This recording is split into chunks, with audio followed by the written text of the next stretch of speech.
One of the things that I'm often asked about is how to increase the opportunities for maths, for reading and writing in the domestic role play area. The key here is to keep it real. We don't label everything at home, so we don't want to do that here.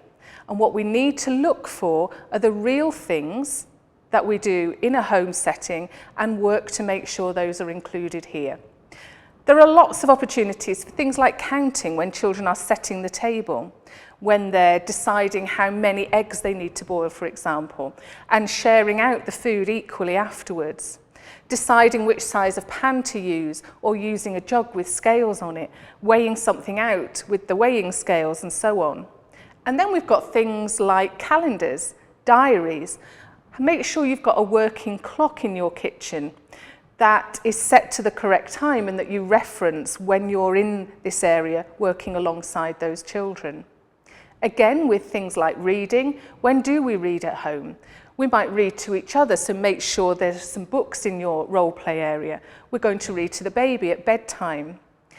We might read magazines, leaflets, information that's been sent from school, maybe the menu that's been sent from the local takeaway. All of those different things. And it's similar with writing.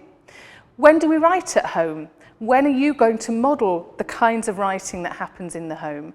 Memos to each other, lists, reminders, additions to calendars and diaries, shopping lists. Look for pads of paper, pens, different opportunities for children to write there, as well as things like the birthday cards that they might want to send and an address book so they can look up the address.